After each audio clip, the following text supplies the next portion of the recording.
Hello there my fellow holotable heroes, and welcome to another Grand Arena highlights videos. In this one I'll be showing you some of the fleet battles I wanted to share with you from the past week of Grand Arena. It's going to be a mix of this, a mix of that, so hopefully you will enjoy it and find it useful. And I've already done videos showing my Omicron battles with Wampa and Aiden that I did some testing with them, and then some other battles as well. So I'm going to now finish off these Grand Arena highlights weekly videos with ships. So I'll just kick off first with Malevolence versus Executor. Now some players like to put this team on defense, so it's an all attacker lineup, but you know, if you do have Malevolence, just the standard Malevolence counter works really well, to be honest. I think it's even easier with Malevolence to take these guys down, or at least, you know, take a couple of ships down, even if RNG doesn't go your way, than with Houndstooth, which hopefully I'll demonstrate to you. So I just roll the footage now. And to begin with, obviously, this is the biggest RNG. Who they go after? You will want to start going on after IG first, get him out. So here you go. I had the worst RNG possible. They went after Hyena bombers. That's the worst case scenario. Let's get Buzzes over on IG. Again, very bad RNG there. I got 3 hits from vultures, and none of those was critical. If one of those 3 hits would be critical, IG would have been dead by then. And again, there you go, TIE Fighter, no critical hits on IG, so IG is still alive there. In, you know, cases where you get at least 1 critical hits, IG would have been dead by then, and then you can just go ahead, mark Xanadu Blood, and instead of wasting the hit there on IG, I would have taken out IG and then Xanadu Blood as well, unless they dodge, of course. But there we go, bad RNG to begin with. But just, you know, at least I took 1 ship out, so let's just keep going and see how this battle will develop. Not a good start, but let's see if we can turn these things around. That's it. They keep going after my vultures, just basic there. Unfortunately lost the spy there already, not looking too good. Anyway, just keep working there on Xanadu Blood. Let's bring Ebon Hawk. No breach, so we can dispel the taunt now, and just keep going. Here comes the dodges now. Don't you dare and dodge. Beautiful. Come on, get him out, and there we go, got Xanadu Blood as well. So worst case scenario, we can clean this up with something, right? Here we go. Alright, they bring in Boba now. I'm just going to cleanse off these debuffs a little bit. I'm just going to... I think I'll just do basic, don't want counter attacks from Boba. They're going after Ebon Hawk now, it seems. No, go after vultures. Here comes the AoE. They took out 1 vulture droid. Let's go ahead, ultimate unleashed. Let's see if we can take down 1 more ship before this thing is over. Okay, trying to get, I think, not sure. They want to take Slave 1 out because they've got their contract triggered now, so Slave 1 will take somebody out. But let's try and get their Houndstooth out first, actually, just for a cleanup. It's easier obviously without Houndstooth. And let's go ahead now, if we can also finish off one of these guys. I probably won't be able to take Razor Crest out. I gotta take him out twice. Come on. Here comes their ultimate as well. Okay, we're still in this one though, still in the game. Unfortunately, they did use more than only 2 reinforcements, so this a little bit complicates things at this point. But let's just see if I can actually get Boba out. That would be great. And then I'm going to have to clean this something. It's going to be very easy, obviously. No Xanadu Blood, no Houndstooth. Should be an easy cleanup. So there you go. I got 5 banners there, so keep this in mind after I show you cleanup as well. And as mentioned before, even though I lost, to be honest, I had very bad RNG. They went after Hyena, which is the worst case opening scenario, and out of those 4 hits, none of them were critical on IG to begin with, so he was able to survive. If one of those would be critical hit, I could just also take out IG and Xanadu Blood, and then this would be an easy win, even though I had a bad start. So overall, Malevolence, standard Malevolence counter versus this all attacker lineup, I find it actually to be a little bit easier, you know, to at least take 2 or 3 ships down. Whereas with Houndstooth, if you do get bad RNG, as I did get here, You might even not take anybody out because you bring in Spy, and what if Spy doesn't expose the Xanadu Blood, or if they, you know, dodge those big hits, you will still not take out any ships, but at least you're at least guaranteed to take 2 or 3 ships down before they take you out. So definitely, if you take this ship, you know, this kind of fleet, all attackers with Executor, these guys work really well. Another option is Rebels, but my Rebels at this point are not good enough yet. I'm still relicking them up, but yeah. Pretty happy, to be honest, with this one. I got 5 banners there, just something to keep in mind. So for the cleanup, as mentioned before, my rebels aren't really quite up there yet, especially Bistan, Z-Wing. So I just use them here for cleanup. That's what I'm using these days, my home one, just for the cleanups. So you can see it should be straightforward. I'll just take out Gauntlet out first, so I remove the healing and things like that. And then it's just down to Razor Crest, and we should be good to go here. Let's do mass attacks over here. Very durable, obviously. There we go, keep going. Okay, keep pushing, there we go. Alright. Do you know what? I'm just going to heal up, see if I can maintain the banners. No need to bring in the reinforcements in, I think, here. It's got an AoE out, sniping some last minute banners. Okay, that's fine. I'll just get him out, and this now ended up with 51 banner cleanup.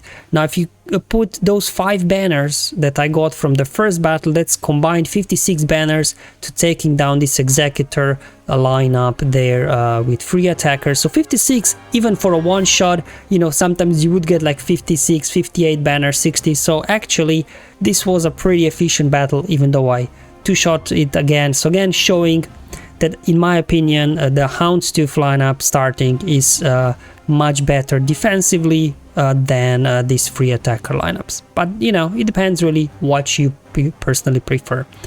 Alright, started off with probably the tougher battles here, so let me show you now some of the more easy ones, but I'm just recording these just because obviously we do have now Star Fortress, we do have Echelons, we do have all kinds of new ships we haven't had before, so I'm just kind of recording some of these older battles. I've seen Raddus a lot on defense these days, which, you know, is kind of expected, because now that we do have to put 3 of them on defense, it's quite hard. And this on the enemy side is a 4-star Star Fortress, so just see how durable, even at 4 stars, this ship is. You can't critically hit it to begin with. I get buzzes on it. There we go. Get some assists. Still standing. Now it used the ability to heal up. Still standing. I'm not getting really good their assists. There we go. Finally got Star Fortress down, but now they're bringing in another tank. Oh boy, let's bring in Spy and let's see who we can take out. It's gonna be either Poe or Falcon. There we go. Let's unleash all the attacks. Finally finished off Falcon there before it did an AoE and sniped some banners, because obviously here with Malevolence we have no way of recovering protection. So any AoEs will be, you know, sniping a couple of banners away from you.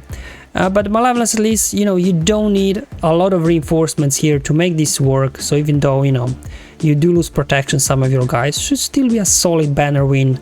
Whenever you're taking, you know, these guys. The Clone Sergeant went into stealth, right? That's the reinforcement ability from Raddus, so I couldn't finish it off. Now they bring in another reinforcement. I'm just speeding up the footage here, because there you go, finally got their Sergeant out, got Poe out, finish off X-Wing, and boom, there we go, for a nice 73 banner win. Alright, let's move on to the next battle for today. Let's see what we got. Okay, so we got another Raddus battle. So again, just showing you. So this is now a 5-star Star Fortress. So let's just see how durable a 5-star will be. I'm taking in my here 5-star Echelon and First Order fleet. I still had Ebon Hawk available at this point because my opponent in this particular round didn't put Executor in defense. And whenever you're going up against Raddus, it's good to have a dispel, some sort of dispels, because obviously they're getting so much this deflector shield, and then they'll be getting foresight, evasion up and everything. So there you go. Star Fortress will immediately taunt as soon as you hit one of the other guys. So now I kind of stuck behind it. I'm going to feed Thermometer to my guys, just do a basic there, because they've got critical damage immunity. So you can see at 5-star, back to full health and protection. I decided to dispel their critical damage immunity, so I can start critically hitting a Star Fortress. So I'm just going to bring in Ebon Hawk now first, just to dispel all those debuffs. Okay, there we go. Keep going. All right, booster meter. That should be the end of Star Fortress. Finally, so there you go. Even at 5-star, it was still lasting a couple of turns. So it's very, very usable here on the defense still. Bringing in Clone Sergeant, so I'm stuck behind Clone Sergeant. It seems like people like to use here Clone Sergeant with Raddus as the reinforcement, which kind of makes sense, I guess, because then, you know, you're kind of trying to get it out, and as soon as it loses protection, it goes into stealth, and then it gets a turn, recovers protection, right? And then here comes the taunts again.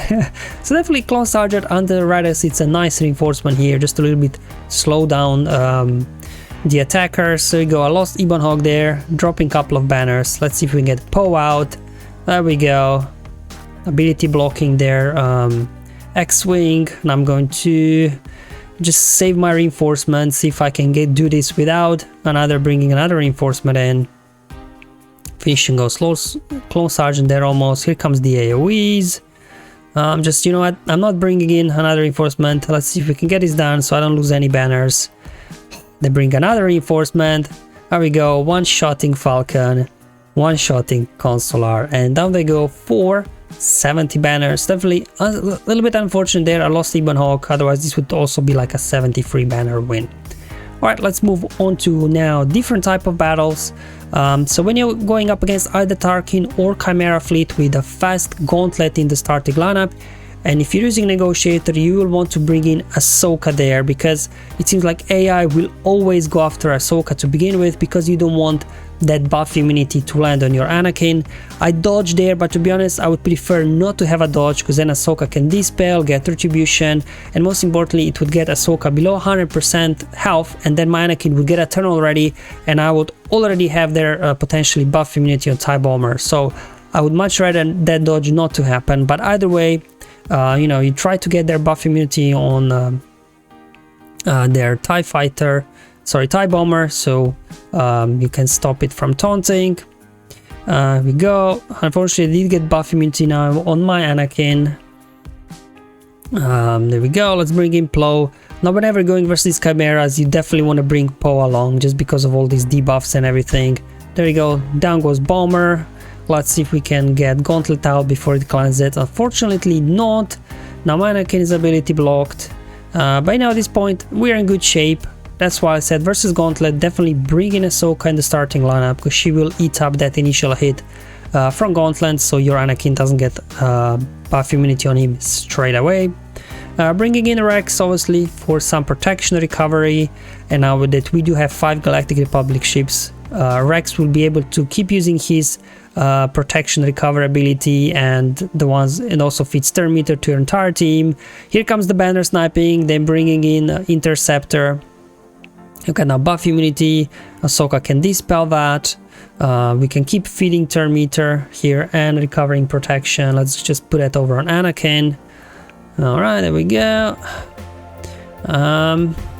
Just gonna do a basic because that can't be avoided. Let's see if we can get Pulp's ship out. There it goes. More turn meter for who? Can we top up somebody's protection? Let's just make sure there. We got Anakin at full, and there you go, 70 banners. So they definitely were able to snipe some banners away from me, just thanks to all that buff immunity they were spreading. Alright, so we got one Chimaera battle out of the way. Let's go into another one. So this is another variation. So this one does not have Gauntlet in the starting lineup. So if there is no Gauntlet in the starting lineup versus Empire fleets, you will want to start off with 5s to begin with. Instead of Ahsoka. You don't really need Ahsoka for this one, because then, you know, 5s will go first, and then you will tap a TIE Bomber, and this will feed turn meter to TIE Bomber, and then TIE Bomber will waste its dispel, so that when you now apply Valor on your ships, they won't be able to dispel it straight away. Here, try to land healing immunity if you can on Sith Bomber. Unfortunately, didn't happen for me. And also no target lock on TIE Advanced as well. If I would have their target lock on TIE Advanced would have been killed right there, potentially even Sith Bomber, because we'll do more bonus damage. So definitely not a great RNG to begin with. They're bringing in Interceptor, getting buff immunity. Now let's bring in Poe. clean up all this mess and burn down their Sieve Bomber. Perfect. Going after TIE Advance next. They keep going after my Anakin now. Let's put a taunt over on our Y-Wing. They're healing up a little bit. They keep going after Anakin. TIE, looks like the TIE Interceptor can ignore the taunt there. Keep going after. I'm like, just stay off my Anakin already. All right, I'm just going after TIE Advance so we can get rid of these target locks eventually. There we go. I'm going to bring in Consular here so we can recover protection on everybody, and then just call Anakin to an assist, finish this battle finally, and walk away with a nice 73 banner win.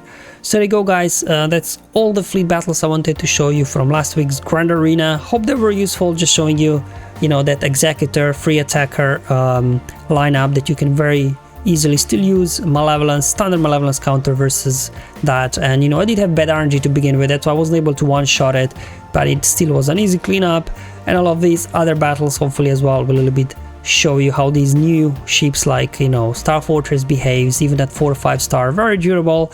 And then now we do have to deal with these Empire fleets with TIE Interceptor that they can bring in reinforcements straight away, buff immunities, these spells, and all kinds of things. So definitely it seems like the Gauntlet in the starting lineup seems like to be better at sniping banners than the lineup here without Gauntlet. Alright guys, thank you for watching. I'll see you in the next one, but until then, have fun, enjoy life, and may the RNG be with you, my friends.